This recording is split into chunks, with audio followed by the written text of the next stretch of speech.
देश में भाजपा की सरकार काबिज होते ही नरेंद्र मोदी के प्रधानमंत्री बनने के बाद से ही भारत देश में खेलों को प्रोत्साहन देने के उद्देश्य से अनेक योजनाएं शुरू की गई, जिसमें कि खेलो इंडिया, आगे बढ़ो जैसी विभिन्न योजनाओं का प्रचार प्रसार किया गया था। लेकिन वास्तविक स्थिति इससे बिल्कुल विपरीत है। बता दें कि गुरुवार को इंदौर और मध्य प्रदेश में खेल के मैदान और खिलाड़ियों की वास्तविकता को लेकर काफी दयनीय स्थिति देश में बनी हुई है। इन सभी मुद्दों पर मध्य प्रदेश कांग्रेस कमेटी के प्रवक्ता प्रमोद कुमार द्विवेदी ने मीडिया से चर्चा की। मध्य प्रदेश कांग्रेस कमेटी के प्रवक्ता और वरिष्ठ अधिवक्ता प्रमोद कुमार द्विवेदी ने बताया कि प्रदेश की कई नेता बिना अनुभव के ही खेल संगठनों के पदाधिकारी बने हुए हैं, जबकि इन पदों पर अनुभव खिलाड़ियों का होना चाहिए। यही वजह है कि इंदौर जैसे बड़े शहर में भी राष्ट्रीय और अंतर्राष्ट्रीय खिलाड़ी बहुत कम निकल पा रहे हैं। कांग्रेस की सरकार में नेहरू स्टेडियम, चिमन बाग और मल्हार आश्रम जैसे खेल के मैदान को संवारा गया एवं खेल को प्रोत्साहित किया गया था, लेकिन आज यही मैदान धार्मिक, सामाजिक और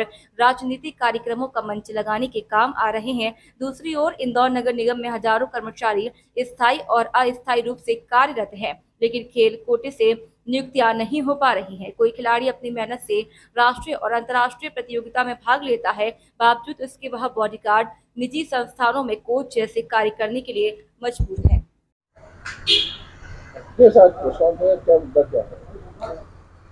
खेल, खेल के मैदान और खेल के संगठनों पर परिवारवाद की राजनीति। खिलाड़ी असुरक्षित है, खेल के मैदान नहीं है।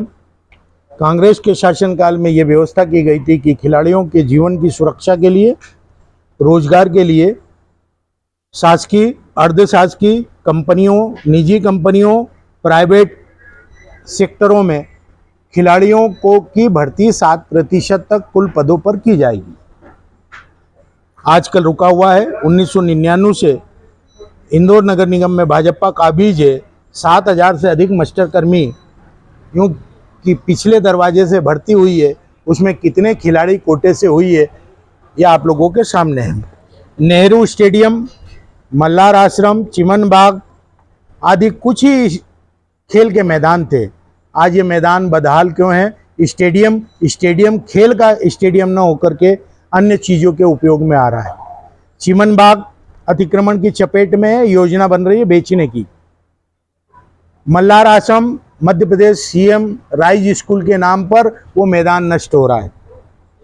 हालात ये हैं कि आईडीए ने जो योजना बनाई थी सुपर कॉरिडोर में नया स्टेडियम बनाने की, वह योजना समाप्त कर दी गई। तो कौन सा खेल का मैदान आपने इतने सालों में बनाया? और मोदी जी की सरकार 2014 के बाद आई है, वो बता दे कि कितने खिलाड़ियों को खेल के कोटे से राज्य और केंद्र सरकार और विभिन्न कंपनियों ने नौकरी दी है। कितने खेल के मैदान मध्य प्रदेश में बनाए गए?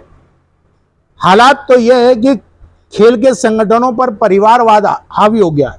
मोदी जी कहते हैं कि परिवारवाद की राजनीति कांग्रेस करती है। अरुण जेटली का सुपुत्र दिल्ली क्रिकेट बोर्ड का अध्यक्ष बनता है और गौतम गंभीर जो खिलाड़ी हैं, भाजपा के सांसद हैं, आरोप लगाते हैं। और मैं वहीं की क्या बात करूं, कैलाश विजयवर्गीय अपने पुत्र को संभागीय क्रिकेट एसोसिएशन में पर्दे के पीछे से अध्यक्ष बनवा देते हैं। अरे खेल के संगठनों पर भी भाजपा परिवारवाद के साथ चल रही है। अटल खेल संकुल पर किसका कब्जा है? ओलंपिक संघ में कितने खेल होते हैं? रमेश मेंदोला जी से पूछोगे तो वो तो जोड़ तोड़ की राजनीति में लगे होंगे, हंसते हुए मुस्कुराते हुए कह देंगे बाद में बताता हूं। वही मध्य प्रदेश के ओलंपिक संघ के अध्यक्ष मीर रंजन नेगी जैसा खिलाड़ी, जो कि अंतरराष्ट्रीय स्तर पर प्रसिद्ध था, हॉकी का खिलाड़ी, जिसके नाम पर चक दे इंडिया पिक्चर बनी, उसे मजबूरन इंदौर में प्रकाश हॉकी क्लब के मैदान की दुर्दशा देखते हुए फुटपाथ पर हॉकी खिलाना पड़ता है। और जब दुर्दशा से द्रवित हो जाते हैं तो वो इंदौर से भोपाल तक की पद यात्रा की धोष देते हैं। ध्यानचंद जी, जिनके नाम पर कैलाश विजयवर्गीय राजनीति करते हैं, चुनाव लड़ने जाते हैं, मऊ की जनता के दिल को जीतने के लिए उन्हें भारत रत्न अवार्ड की मांग करते देने की उनकी केंद्र में सरकार है। क्या हो गया कैलाश जी? 10 साल हो गए, कब मिलेगा अवार्ड? कुल मिलाकर के खिलाड़ियों के संरक्षण के नाम पर, खेल के मैदान के नाम पर मध्य प्रदेश में ही नहीं, इंदौर में, देश में क्या हुआ आप लोगों के सामने है। वीर बहादुर का पट्टा हूं इंदौर वाले। अमिताभ बच्चन ने डान पिक्चर में जब ये डायलॉग मारा और लठ घुमाया तो हाल तालियों से गड़गड़ाहट में गूंज उठा और लोगों को पता था कि इंदौर देसी खेल के नाम पर भी ख्याति प्राप्त है। आज पहलवानों की हालत क्या है? अखाड़े नहीं है, अखाड़े हैं तो खुराक नहीं है और जीवन यापन के लिए सुरक्षा की कोई नौकरी नहीं है।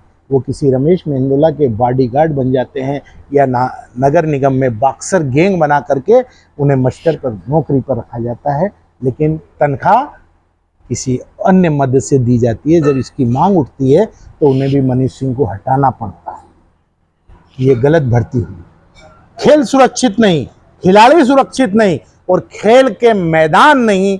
ये मोदी की सरकार है, ये भाजपा की सरकार है, ये भाजपा की ट्रिपल इंजन की सरकार है, जहाँ खिलाड़ी भी बर्बाद हो गए, खेल के मैदान भी खत्म हो गए और रोजगार के अवसर भी समाप्त हो गए। पूर्व मुख्यमंत्री ने घोषणा की थी कि नेहरू स्टेडियम को हाईटेक स्टेडियम बनाएंगे, लेकिन घोषणा भी नहीं रहेगा। क्या लगता है आपको?